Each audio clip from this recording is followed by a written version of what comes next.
Doctor साहब, सबसे पहले तो चैनल में स्वागत है आपका। बहुत बहुत धन्यवाद। मैं द खबर लाइव को धन्यवाद देना चाहूँगा। आप हमारे सेंटर पे आए और हमारा इंटरव्यू ले रहे हैं, बहुत अच्छा लग रहा है। बहुत बहुत धन्यवाद। सोशल मीडिया पर काफ़ी वीडियो देखी जा रही है। आप पेशे से डॉक्टर हैं, लेकिन उसके बावजूद भी सोशल मीडिया पर एक्टिव हैं। ये पहले बता दीजिए, लोगों को ये बताइए कि कौन से सन में आपने डॉक्टरी का जो है आपका सिलेक्शन हुआ था। देखिए, सोशल मीडिया की जहाँ तक बात है, आजकल सोशल मीडिया का कह लीजिए ज़माना है, और जो भी जिसके अंदर अगर कहीं छुपा हुआ टैलेंट पड़ा है, तो आजकल बच्चे से लेकर बूढ़े तक अपना टैलेंट निकालने का एक मार्ग पा गए हैं सोशल मीडिया पे। तो दोस्तों, मैं तो सबसे कहूँगा कि सोशल मीडिया पे आप लोग भी जुड़िए और अपने टैलेंट को बाहर करिए। आपको लोग पसंद करेंगे ना पसंद करेंगे, वो आप खुद जज करेंगे। बाकी और भी जो इससे बेनिफिट मिलेगा वो मिलेगा। तो जहाँ तक मेरे MBBS में होने का, तो मेरा 91 बैच हुआ था, तब मेरा सिलेक्शन हुआ था MBBS में।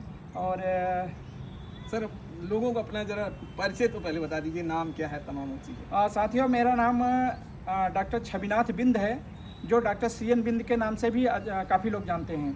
तो मैं बेसिकली गांव से बिलोंग करता हूं। एक चौर गांव है, नीवी चौर गांव करके, और इस भदोही ज़िले का निवासी हूं। और शुरू में हम लोगों का स्ट्रगल प्राइमरी एजुकेशन से लेके फिर इंटरमीडिएट BSc करने के बाद, फिर तैयारी करने के बाद, फिर सिलेक्शन होता है MBBS के लिए। और बाकी अभी मेरा हॉस्पिटल भदोही ज़िले के सुरियावा टाउन एरिया क्षेत्र में है, और ये मल्टी स्पेशलिटी हॉस्पिटल है। यहाँ पे आर्थो के, गायनी के, जनरल सर्जरी के, जनरल मेडिसिन के अलावा स्किन के और तमाम जो बीमारियाँ होती हैं उसके लिए मैं जनरल फिजिशियन के रूप में काम करता हूँ। अल्ट्रासाउंड, एक्सरे वगैरह की सारी सुविधाएं हैं। मेरे यहाँ आयुष्मान की भी सुविधा है, जिसमें आयुष्मान कार्ड धारकों को हम लोग फ्री में इलाज करते हैं। सर, आप अपने फैमिली में जरा लोगों को बता दीजिए कौन कौन है, जरा वो भी लोग जानना चाहते हैं। दोस्तों, जहाँ तक मेरी फैमिली की बात है, तो मेरी एक बेटी है, मेरे 3 बेटे हैं। बेटी MBBS कर चुकी है और उसकी शादी भी हो गई है। मेरे 2 बेटों ने नीट क्वालिफाई करके एक साथ सिलेक्शन लिया था, जिनका अभी इंटर्नशिप पूरा हुआ है और वो PG की तैयारी करें। नीट PG उनको देना है। और एक तीसरा बेटा है जो अभी MBBS सेकेंड ईयर चल रहा है। सर, आपके घर में डॉक्टरी का माहौल है, सारे बच्चे डॉक्टर, बेटी डॉक्टर, आप खुद डॉक्टर, उसके बाद आप एक्टिंग के कैसे माहौल में आपको आने का शौक़ हो गया? देखिए, जहाँ तक एक्टिंग की बात है, मैं शुरू से ही प्राइमरी से लेकर मैं जहाँ भी अपने स्कूल कॉलेज लेवल में गया, हर जगह कुछ न कुछ ऐसा मौका माहौल बनता रहा जहाँ मुझे कुछ गाने, कुछ एक्टिंग करने का चांस मिलता रहा। और मैं इस अपने गुण को कभी खोने नहीं दिया। जहाँ मौका मिला मैंने उसको तराशा। और आजकल इधर 2-3 सालों से, चूँकि मेडिकल लाइन में दोस्तों आने के बाद, जैसे हॉस्पिटल चलाने के बाद, हॉस्पिटल को आप एज ए गवर्नमेंट डॉक्टर काम करो तो आप थोड़ा कम रिस्पॉन्सिबल होते हो, लेकिन अगर प्राइवेट हॉस्पिटल चला रहे हो तो इतनी रिस्पॉन्सिबिलिटी होती है, इतनी जिम्मेदारियाँ होती हैं कि दिन भर सुबह से लेकर शाम रात तक हमेशा आप 24 आवर पेशेंट की सेवा में लगे रहते हो।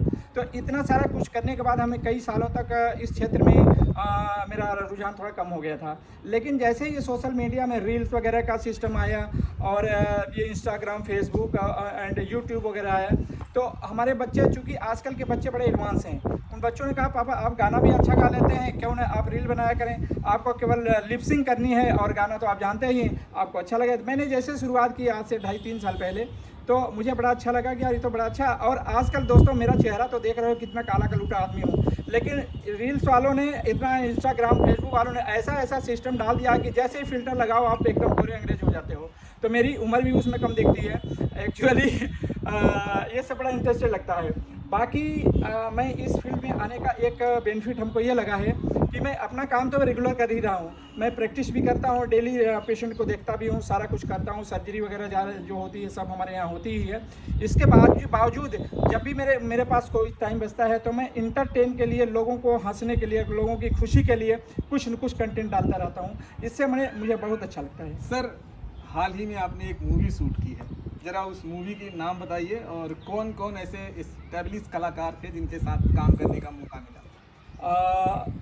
आप तो भाई सारी जानकारी रखे हुए हैं, लगता है पहले से स्टडी करके आए हैं। हाँ, मेरी मूवी एक आ रही है, भोजपुरी फिल्म है गुलामी रोटी की।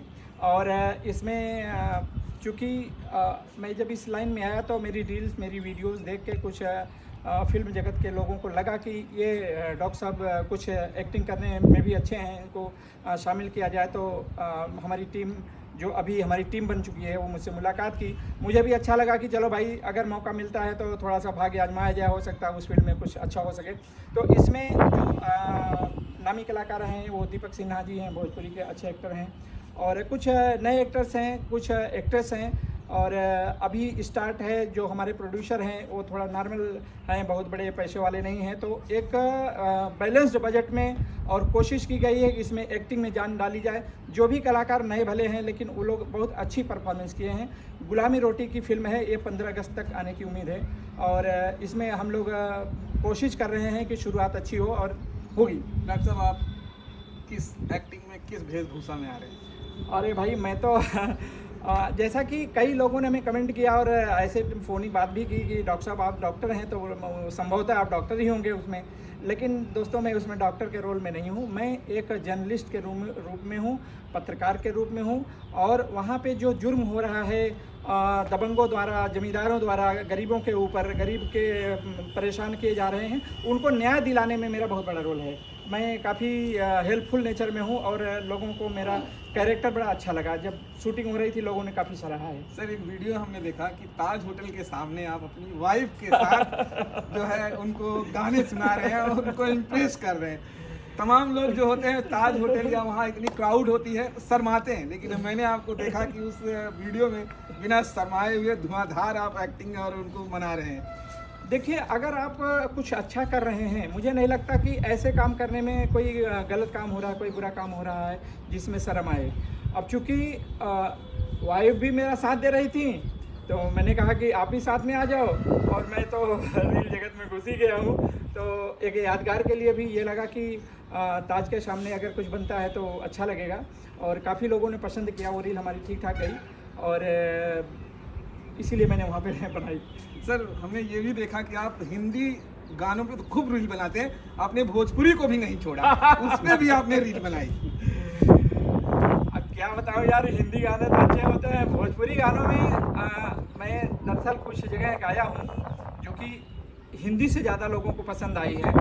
लेकिन भोजपुरी में होता यह है ना कि कुछ गाने ऐसे होते हैं जो सिलेक्टेड होते हैं जिसे हम लोग इस लेवल पे गा सकते हैं। बहुत गाने नहीं गा पाते, गाना नहीं चाहते। तो भोजपुरी में चूँकि अब घुसे हुए हैं तो गाने पड़ेंगे। सर, आपका मैंने स्टूडियो देखा, वहाँ पे आप सिंगिंग भी करते हैं। ये सिंगिंग का शौक कैसे आ गया? सिंगिंग का शौक़ देखिए, अगर आदमी म्यूज़िक लाइन में है या सोशल प्लेटफॉर्म पे है और इसमें है तो गुनगुनाना, गाना गा लेना, कुछ म्यूजिक बजा लेना, इतना तो क्वालिटी रहनी चाहिए और रहती भी है। तो ऐसे ही मैं थोड़ा सिंगिंग भी कर लेता हूँ। सर, अगर डॉक्टर लोग सारे फील्ड ले लेंगे तो बाकी लोग जो है क्या करेंगे? आखिर उनको भी तो कुछ फील्डें छोड़नी चाहिए।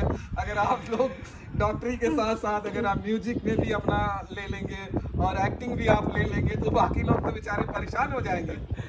देखिए, ऐसा है ना, ऐसी बात नहीं है। हमारे बहुत साथी हैं जो ये कमेंट करते हैं कि डॉक्टरों में आप इस फील्ड में जा रहे हैं, बहुत रेयर देखने को मिलता है। डॉक्टर अपनी प्रैक्टिस करता है, अपने दुनिया में ही मस्त और व्यस्त रहता है। तो ऐसा नहीं, अभी शुरुआत है। मुझे लगता है कि ज़िले में गिने चुने डॉक्टर हैं जो इस फील्ड में अपनी भाग आजमाना शुरू किए हैं। तो ये बहुत वो नहीं है। फिलहाल आदमी की अपनी पर्सनल ज़िंदगी है, जिसको जहाँ अच्छा लगे वहाँ जी सकता है। इसी कोई रोकथाम नहीं है, नहीं रोकना चाहिए। ये एक्टिंग का जो कीड़ा कहा जाए या एक्टिंग करने की बीमारी कह दी जाए, ये कब से डॉक्टर साहब में पैदा हुई? देखिए, जब आप म्यूज़िक में लाइन में जाते हैं, गाना गाते हैं या फिर आप प्रोग्राम कोई करते हैं। देखो, शुरुआत में मैं जब बचपन में था, बचपन का लीजिए तो 8वीं पास के बाद तो मेरे गांव में रामलीला हुआ करती थी।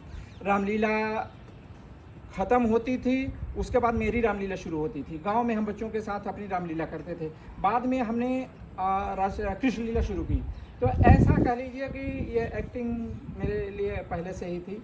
और बीच में चूँकि प्लेटफॉर्म बदल गया, मैं मेडिकल लाइन में आ गया तो सारा कुछ छूट गया। अब चूँकि ईश्वर करे सबके साथ ऐसा हो, तो मेरे पास परिवार, बच्चे सब सेटल हो रहे हैं, लगभग सब लाइफ ठीक ठाक चल रही है और ईश्वर की दुआ से हर चीज़ है। तो मैं थोड़ा रिलैक्स मूड में रहना चाहता हूँ। लाइफ जो बच रही है वो अपने लिए जीना चाह रहा हूँ। और अगर एक्टिंग इसके साथ कोई फिल्म में एक्टिंग का रोल मिलता है तो मैं उसे सहर्ष स्वीकार करना चाहता हूँ। आज के ज़माने में सर लोग पैसों के पीछे भाग रहे हैं, और आप अपनी ज़िंदगी जीने की बात कर रहे हैं। लोग पैसों के लिए अपनी लाइफ सेक्रीफाई कर दे रहे हैं, वो जो है पैसा पैसा पैसा। और अब मैंने देखा कि आप तमाम ऐसी खुश करने वाली आप रील बनाते हैं, लोगों को मैसेज भी देते हैं रील के थ्रू, आपकी तमाम मेडिकल लाइन की भी आप रील बनाते हैं कि बिल्कुल, ये बिल्कुल, आप बिल्कुल, करिए, बिल्कुल। इस चीज़ से आप बचिए या हाँ। ये करिए तो आपकी लाइफ जो है अच्छी होगी। क्या कहना चाहते हैं इन भाग दौड़ भरी ज़िंदगी के बारे में? मैं अपने सभी दर्शकों और श्रोताओं से कहना चाहूँगा कि मेरी जो रील्स आप फेसबुक वगैरह पे देते हैं, इंस्टाग्राम पे देखते हैं, ये इंटरटेनमेंट के लिए ज़्यादा होती हैं। लेकिन मेरे कुछ यूट्यूब चैनल है जिस पे मेडिकल संबंधी जानकारी मैं डालता हूँ। जैसे हेल्थ ज्ञान करके एक मेरा चैनल है यूट्यूब का, उससे मैं कुछ जो अपने हॉस्पिटल में या जो मेडिकल से संबंधित चीज़ें होती है मैं उस पर डालता हूँ। तो मैं चाहता हूँ कि यह केवल इंटरटेनमेंट न रहे, यह लोगों को जागरूक करने का, लोगों को बताने का और लोगों को मेडिकल क्षेत्र में और नॉलेज देने का एक तरीका रहे, ताकि लोगों का इंटरेस्ट बना रहे कि अगर डॉक्टर हैं तो डॉक्टर जैसी भी बातें कुछ होनी चाहिए। सर, अपनी लाइफ की वो पल बताइए, बचपन में कैसी ज़िंदगी थी, किस तरह से शुरुआत होती है और आज इस मुकाम तक पहुंचते हैं?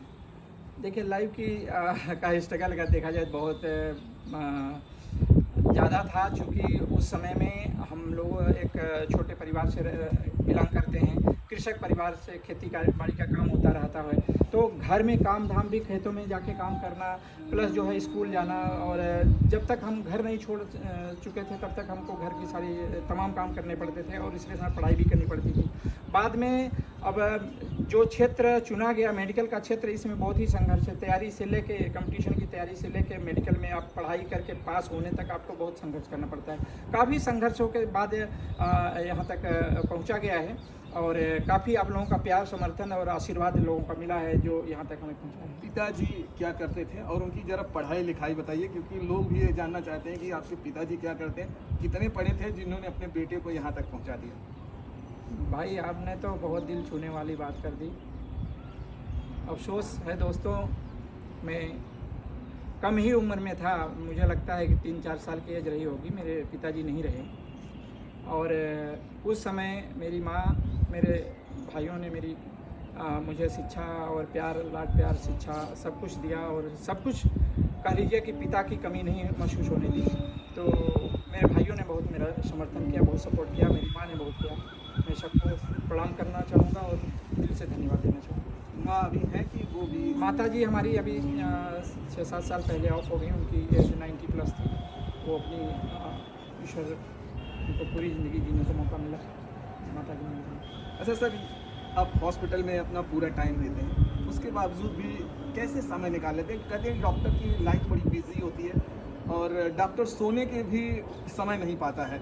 उन लोगों की ज़िंदगी बचाने में इतना व्यस्त रहते हैं डॉक्टर कि वो अपनी ज़िंदगी भूल जाते हैं। तो आप ऐसे में कैसे ये सारे चीज़ों को मैनेज कर लेते हैं? देखिए बात सही है कि आज डॉक्टर की लाइफ बहुत बिजी होती है, दूसरों को बचाने में अपनी ज़िंदगी भी भूल जाता है। वो सिचुएशन होती है कभी कभी ऐसे, जैसे कोरोना काल में हम लोगों ने काफ़ी संघर्ष किया, अपनी लाइफ को रिस्क पे लेके काम किया। तमाम ऐसी कंडीशन होती है, आप 12 बजे 1 बजे सोए हुए हो, घंटी बजती है तो पेशेंट को देखना जाना पड़ता है, या कोई आपने इमरजेंसी एडमिट कर लिया तो उसका टेंशन दिमाग पे बना रहता है। ये सब डॉक्टर के साथ होता है, लेकिन इसके बावजूद अगर आप चाहें तो ऐसा नहीं कि आपके पास समय नहीं है। आप जब, जैसे हमारे लिए तो बहुत ईजी हो गया है, अगर मैं चाहूँ तो 2 मिनट में कोई रील बना दूँ, हाँ, और आप समय निकालना चाहिए। देखिए अभी हम लोगों की एज 55 के पार हो गई है, अब लाइफ के चौथे पड़ाव में हम लोग चलने वाले हैं, जाने वाले हैं, तो कम से कम अपनी लाइफ के लिए भी कुछ समय निकालना चाहिए ना। ज़िंदगी अपनी है, आप अपने को खुद नहीं जी पाए, कल को किसने देखा कल क्या हो जाए। इसलिए आज को अभी को एंजॉय करिए, अपने काम जिम्मेदारी से करिए, रिस्पॉन्सिबिलिटी से करिए, अपने जॉब को ऑनेस्टली करिए, बाकी अपनी लाइफ भी जिए। तो एक्टिंग जारी रहेगा या क्या होने वाला अभी? एक्टिंग तो आप लोगों का आशीर्वाद रहेगा तो, सहयोग रहेगा तो जारी रहेगी, और बाकी आगे देखिए क्या होता है, समय किधर घुमाता है, क्या करता है। और हॉस्पिटल हमारा ये कंटिन्यू चलेगा, ये मेरा बेस है। मैं एज ए डॉक्टर मैं हॉस्पिटल को नहीं छोड़ूंगा, बट यह है कि अगर मौका मिलता है दूसरी लाइन में तो एक सेकंड वे के रूप में मैं उसको भी लेना चाहता हूँ। सर ये बताइए कि आप हॉस्पिटल में के अलावा और क्या क्या यहाँ पर कर रहे हैं, वो लोगों को बताइए कि जो हमारे डॉक्टर साहब हैं कितनी कितने बिजी हैं, कितना लोगों को जो है सर्विस दे रहे हैं। मतलब आपने पूरा एकदम सोच ही लिया कि हाँ, तो लोगों को तो बताना जरूरी है सर आपको सब कि जो हमारे डॉक्टर हैं वो कितने बिजी हैं, उसके बावजूद भी उसमें से समय निकालते हैं, एक्टिंग करते हैं, गाने गाते हैं, तमाम एक्टिविटी करते हैं ताकि लोग भी देखें। तो इंस्पायर होना चाहिए ना लोगों को। देखिए, ऐसा मेरा ये विचार है ना कि आप जिस भी लेवल पे हो एक दूसरे की हेल्प करो। मेरे यहाँ मैं तो कभी बच्चों को कहता हूँ जो मेरे नोन है अननोन है, अगर मेडिकल के क्षेत्र में हमसे कोई एडवाइस लेना चाहते हो, क्योंकि जो क्षेत्र में ज़्यादा जानता हूँ उसी के बारे में ज़्यादा बता सकता हूँ, तो मेरे पास आओ, कोई शुल्क नहीं लगेगा, मैं तुमको प्रमोट करूँगा, मोटिवेट करूँगा और मेडिकल के क्षेत्र में जो भी गाइडलाइन होगी मैं दे दूँगा। इसी क्रम में मैंने एक लाइब्रेरी भी, डिजिटल लाइब्रेरी जो होती है वो मैंने बनाया है। करीब 50 सीट की लाइब्रेरी है मेरी और बच्चे वहाँ पढ़ रहे हैं। हालांकि एक न्यूनतम फीस रखी है ताकि उसका बिजली का और भी खर्च आता रहे। और आगे का कुछ प्लान है बच्चों को शिक्षा देने के लिए, कुछ कोचिंग क्लासेस वगैरह चलाने के लिए। तो अब काम तो है ही है, बहुत है। ये मेडिकल एजुकेशन क्या है जो आप चालू करने वाले हैं, जरा लोगों को बताइए यहाँ पे क्या क्या पढ़ाइयाँ होंगी। देखिए, मेडिकल एजुकेशन में क्या होता है ना कि बेसिकली जो MBBS के लिए नीट एक एग्ज़ाम होता है उसकी प्रिपरेशन कराई जाती है। इसके अलावा जो और बच्चे होते हैं जो इंटरमीडिएट वगैरह में हैं उनको अच्छा एजुकेशन दीजिए ताकि वो अच्छा रिजल्ट ला सकें। और आगे क्योंकि अभी शुरुआत है, अभी हम लोग जस्ट ओपन करने वाले हैं, अभी शुरू नहीं हुआ है, तो ओपनिंग के बाद फिर आगे का प्लान जो होगा उसको बताएंगे। ये जो एनएम वगैरह कराते हैं बहुत सारे अभी देखे हैं, टाइप कर दिए हैं हॉस्पिटलों में, क्या ये भी प्लान है आपके इस हॉस्पिटल में? देखिए, प्लान की तो लिस्ट आई है बट अभी कह नहीं सकते क्योंकि हर चीज़ें बोलना नहीं, उसको करना ज़रूरी होता है। जब तक काम हम शुरू न कर दें कहना ठीक नहीं है। तो अभी आगे आने वाले दिनों में कौन सी फिल्म शूट होने वाली है? हाँ, आगे का प्लान जो है, अभी हम लोग मुंबई गए थे, मुहूर्त करके आए हैं। सासू माँ की बहुरिया है और एक ससुराल है और एक तीसरी फिल्म जिला भदोही करके भी हम लोग मुहूर्त करके आए हैं। और क्रम बाई क्रम कि हमारे ज़िले में हो तो संभवतः क्या 100% यहीं भदोही में ही होगी। तो आने वाले दिनों में क्या डॉक्टर साहब एज अ प्रोड्यूसर भी अपने आप को प्रोजेक्ट करने वाले? राकेश भाई, आप क्या क्या पढ़ के आए हो भाई? हाँ, आपकी बात सही है, आप आज उगलवा ही ले रहे हो। कुछ चीज़ें मैं छुपाना चाहता हूँ यार, लेकिन उगलवा लो रहे। एज ए प्रोड्यूसर मैं रजिस्ट्रेशन करा रहा हूँ और संभवतः कुछ ही दिनों में एज ए प्रोड्यूसर रजिस्टर्ड हो जाऊँगा। तो ऐसा एक प्लान है फ्यूचर में कि एज ए प्रोड्यूसर काम किया जाए। हमें लगता है कि जिस बिरादरी से आप बिलोंग करते हैं ये पहले प्रोड्यूसर होने वाले हैं, क्योंकि अभी तक दूर दूर तक तो हमने नहीं देखा है। क्या कहना चाहते हैं कि अभी हमारा जो बिरादरी है खास करके अभी इस लाइन में बड़ा पीछे है, कैसे आप लोगों को संदेश देना चाहते हैं? क्योंकि जब एक्टिंग के क्षेत्र में खासकर जब लड़कियां हमारी बिरादरी में आती हैं ना, तो आप समझ सकते हैं फिर वहाँ पे शादी तक लोग ना करने की सोचने लगते हैं। तो फिर कैसे लड़कियां आगे आएंगी, जरा उस चीज़ों को बताइए आप। देखिए, मैं तो कहूँगा कि प्लेटफार्म बुरा नहीं है और आप अपनी नीयत सही रखिए, आप अपने कर्मों के प्रति ऑनेस्ट यानी ईमानदार रहिए और इस फील्ड को आप आजमाइए। चूँकि हमारा जो बिरादरी के नाम आपने ले ही ली है, तो हमारा जो समाज है या जो छोटा समाज है इसमें लोग बहुत कम होते हैं जो इन सब चीज़ों में इंटरेस्ट लेते हैं। क्योंकि पैसे वालों की कमी नहीं है, पैसे वाले भी हैं, लेकिन या तो उनको बहुत आइडिया नहीं है या तो उनका इंटरेस्ट नहीं है। तो मैं कहना चाहूँगा कि जो बहन बेटियां हैं और ये लोग अगर इस फील्ड में आना चाहती हों तो कोई बुरा नहीं है। आपके सामने उदाहरण है, तमाम कलाकार जो मुंबई में छाए हुए हैं पूरे देश दुनिया में नाम कर रहे हैं। तो ये क्षेत्र अच्छा है, अपने काम से काम रखिए, ईमानदारी से काम करिए, सब कुछ अच्छा रहेगा। चलिए, ये हमारे साथ में सुरयामा मार्केट, जो सुरयामा कहा जाता है बाज़ार है, ये भदोही का। और भदोही में अगर मैं बात करूं तो गोपीगंज और सुरयामा ये दो बड़े जो है ये बाज़ार हैं और यहीं से यशस्वी जायसवाल क्रिकेट खेला करते हैं और यहीं से डॉक्टर साहब अब धमाल करने जा रहे हैं।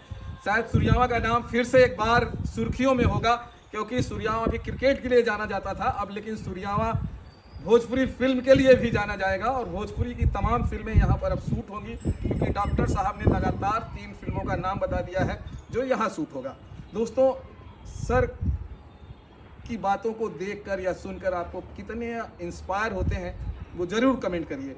क्या एक डॉक्टर जो है इस तरह से भोजपुरी फिल्में बनाना, रील बनाना उनको अच्छा लगता है या शोभा देता है, इस पे भी कमेंट करिए, क्योंकि डॉक्टर साहब शायद ये कमेंट देखेंगे और उनको लगेगा कि लोग क्या चाहते हैं। बड़ी ज़रूरी होता है कि जो कहा जाता है कि जो कमेंट आता है वो बड़ा डिपेंड करता है कि लोग सर को कितना चाहते हैं या नहीं चाहते हैं, और एनालिसिस जिसे कहा जाता है वो बड़ा ज़रूरी है। तो आप कमेंट करिएगा सर के लिए कि क्या ये अपने प्रोफेशन में रहे या जिस तरह से ज़िंदगी जी रहे हैं इस तरह से खुलकर जिएं। और लाइफ दोस्तों कुछ दिनों के लिए मिलती है, लोग तो सोचते हैं कि जी लीजिए शायद ज़िंदगी ना मिले दोबारा, एक बहुत बड़ा डायलॉग था।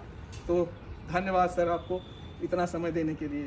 साथियों बहुत बहुत धन्यवाद है। जैसा कि राकेश भाई ने कहा, आप लोग बिंदास कमेंट कर सकते हैं, मैं हर कमेंट का स्वागत करता हूं, मुझे कुछ बुरा नहीं लगता। मैं उस लेवल से ऊपर जाना चाहता हूं कि आदमी मुझे गाली दे तो मुझे बुरा लग जाए।